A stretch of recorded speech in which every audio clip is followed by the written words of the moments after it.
Police প্রধান ও গোয়েন্দা প্রধান নিয়ে মিটিংয়ে বসেছেন স্বরাষ্ট্রমন্ত্রী আসাদুজ্জামান খান কামাল। আমরা সরাসরি যুক্ত হচ্ছি সেখানে।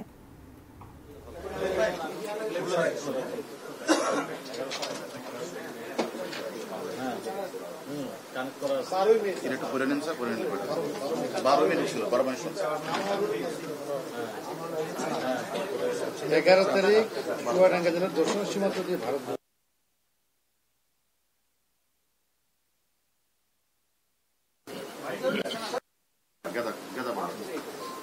আপনারা নিশ্চয় শুনেছেন আমাদের ঝিনাইদহের এক মাননীয় সংসদ সদস্য 12 মে চিকিৎসার জন্য তিনি ভারতে গিয়েছিলেন।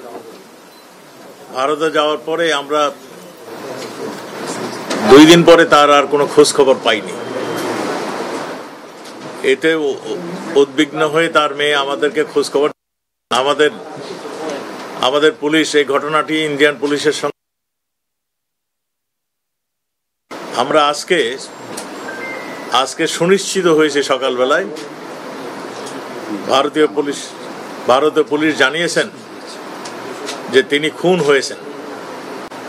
তা আমরা ইতিমধ্যেই তাদের যে তথ্য ভারতীয় পুলিশ আমাদেরকে দিয়েছিলেন সেই তথ্য অনুযায়ী আমাদের পুলিশ, বাংলাদেশের পুলিশ, এদের তথ্য অনুযায়ী তাদেরকে যারা খুন করেছেন কিংবা খুনের সঙ্গে সম্পৃক্ত ছিলেন আমরা যারা সন্দেহ করছি এবং তাদের থেকে যা আমরা তথ্য পেয়েছিলাম সেই তথ্য অনুযায়ী তাদের মধ্যে থেকে আমরা 3 জন অপরাধীকে আমাদের পুলিশ ধরেছেন এবং তাদের জিজ্ঞাসাবাদ চলছে, তদন্ত চলছে।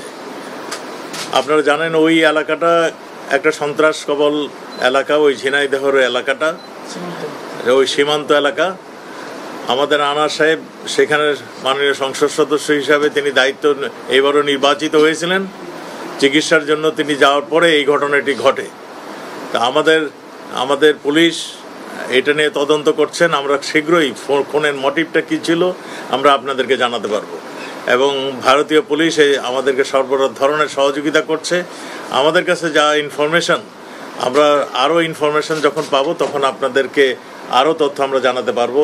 তা আমরা এইটুকু এখন জানাতে পারছি, মানে আপনাকে জানাতে যাচ্ছি, সেটা হলো তিনি খুন হয়েছেন। কলকাতার এক বাসায় তাকে পরিকল্পিতভাবে খুন করা হয়েছে এবং এই খুনের মোটিভ কারা কারা খুন করেছিলেন এই সব তথ্যই আমাদের ভারতীয় পুলিশ কাজ করছে, আমাদের পুলিশও কাজ করছে। যেখানে মানে ইন্টারন্যাশনাল ওয়েতে যতখানি প্রয়োজন সবগুলি আমরা ব্যবস্থা নিচ্ছি। আপনাদেরকে ধন্যবাদ। এইটুকু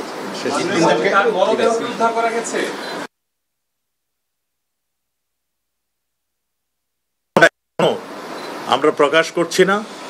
আমরা বলছি তদন্তের স্বার্থে আমরা অনেক কিছুই এখন আমরা বলবো না।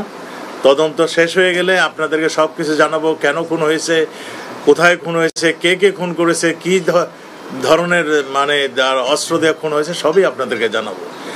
মরদেহটা এখনো আমাদের মানে হাতে আসেনি। তা আমরা যতটুকু খবর পাচ্ছি সেই খবর অনুযায়ী আমরা তদন্ত করছি। 2 দেশের পুলিশই তদন্ত করছেন। ভারতের তো মানে পুলিশ আমাদেরকে জানিয়েছেন তিনি খুন হয়েছেন, এটা সুনিশ্চিত। আটক করা হয়েছে তারা এখন কোথায় আছে বর্তমানে? আমাদের পুলিশের হেফাজতে রয়েছে এবং তাদের জিজ্ঞাসাবাদ হচ্ছে এবং জিজ্ঞাসাবাদ হলে আমরা তো বলছি আমরা তদন্তের স্বার্থে অনেক কিছুই এখন আমরা বলতে পারছি না।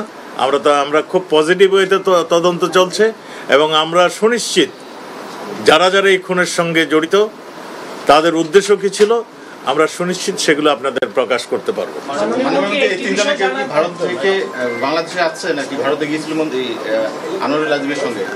এর মধ্যে অনেক কিছু হয়েছে। এরা অনেকেই ভারতে গিয়েছিলেন বলেই তো আমাদের কাছে ভারতীয় কিছু তথ্য এখানে আসছে।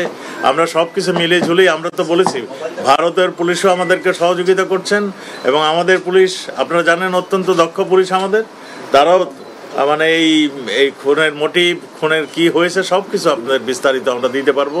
আমাদের কাছে 3 জন আসামি ধৃত অবস্থায় আছে এবং আমরা আরও কয়েকজনকে ধরার জন্য আমরা প্রচেষ্টা চালিয়ে যাচ্ছি।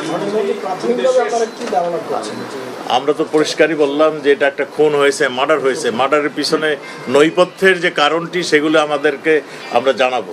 আমরা এইটা সুনিশ্চিত যে আমরা পজিটিভ ওয়েতে আমরা এগোচ্ছি। একটা বিষয় হচ্ছে একজন এই ধরনের কোনো কিছু নিয়ে আপনারা কথা বলেছেন কিনা? কোনটা?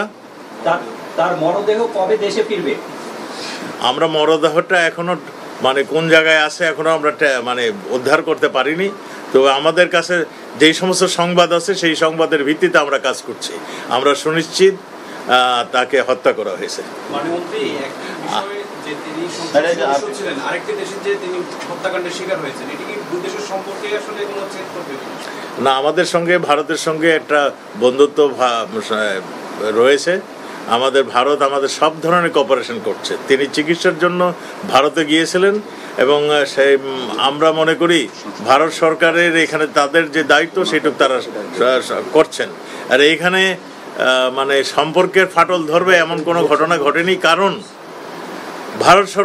ভারতের কেউ এখানে জড়িত হন নাই। যারা হত্যা করেছেন এখন পর্যন্ত আমাদের কাছে যা ইনফরমেশন, আমাদের দেশের মানুষই এর সঙ্গে জড়িত।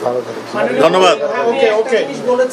পরিকল্পিতভাবে হত্যা করা হয়েছে, এই পরিকল্পনার নেপথ্যে কি যদি এখনই কিছুটা ধারণার জায়গা থেকে বা তথ্যের প্রাপ্তির ভিত্তিতে আপনাদের তো বলেছি আমাদের তদন্ত চলছে। এমন কিছু আমরা এখন বলবো না যেটা নাকি